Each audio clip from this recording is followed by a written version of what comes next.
Webs choke the skyline, evidence of a city barely held together. Gwen is already 3 missed calls deep, but finally she reaches Peter. He brushes it off. There was a thing at the High Line. She reminds him to pick up cider vinegar. They have plans at 7:30. As she applies lipstick, she playfully demands he say it.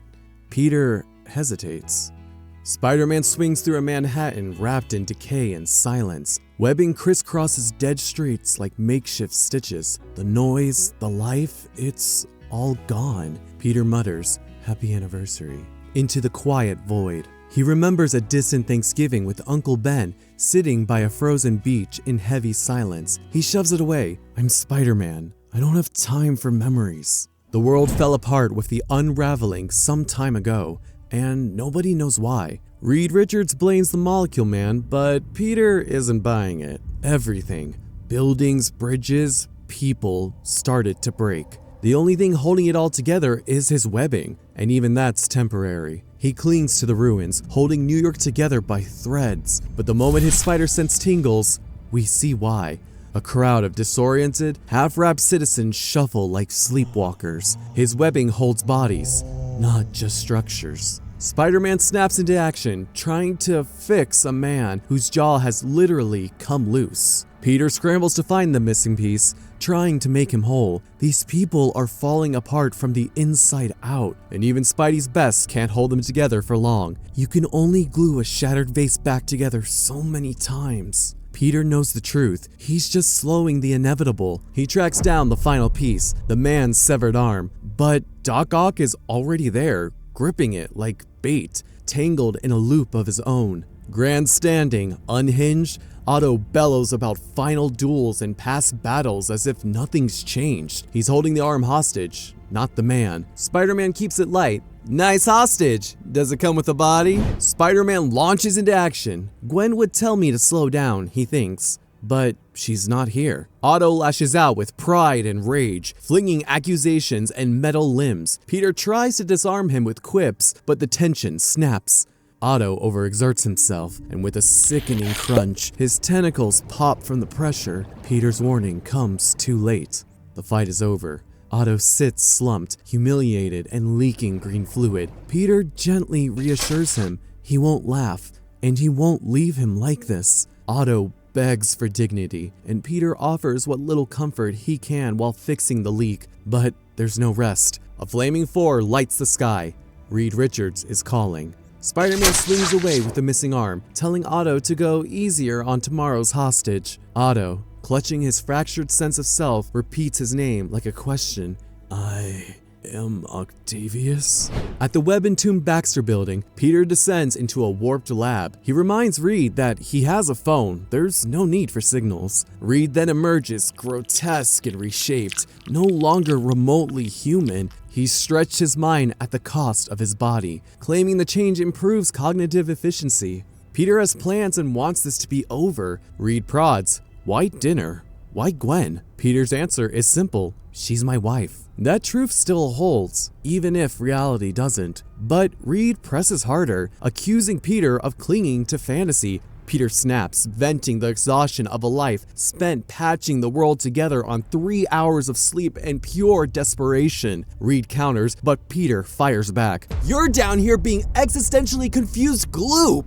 Reed leads Peter deeper to something he needs to see. A chamber reeks of rot, filled with strange tech and decay. He brings up Peter's dissolving webbing, 3-hour lifespan, just enough to keep the world from falling apart. Reed offers a solution, a self-healing organic polymer that could replace Peter's web fluid. But the source? Reed raises his hand. The answer is grim. "It was my finger."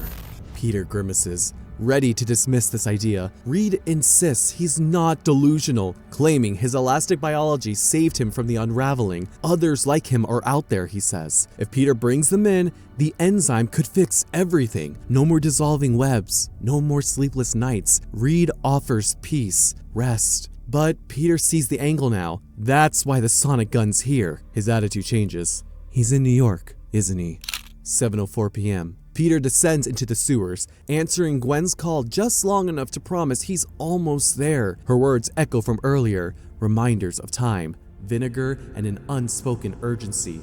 Happy anniversary, Peter utters, before spotting Eddie, changed, monstrous. What's he doing back here? He hadn't seen him since the unraveling, but there's no time for questions. Venom strikes hard and fast. The sonic gun is destroyed in the chaos, and Spider-Man is already bleeding. He calls himself stupid, slow, but he can still remember his name, which means Eddie's holding back or fading. Any hope of ending this cleanly vanishes. Okay, Eddie, have it your way. The fight turns brutal. Peter demands Eddie give up the suit. This is bigger than you and me! But the truth hits harder than any punch. Eddie's already gone. The symbiote stayed behind, trying to keep the body fresh, to hold on to something that was already slipping away. With sadness, it shares its truth. Eddie wasn't just a host, he was home.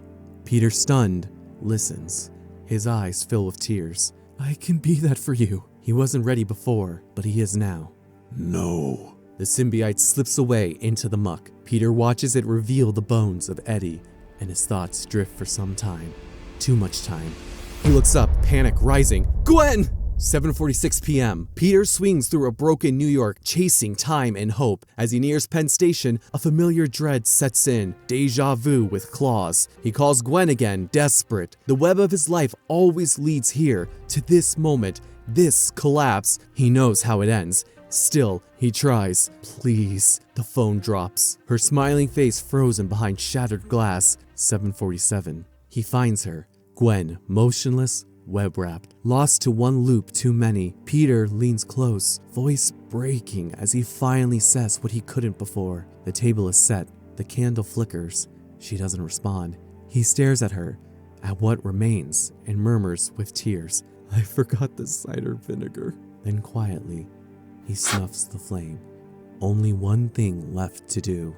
Back in the lab, Reed works in silence.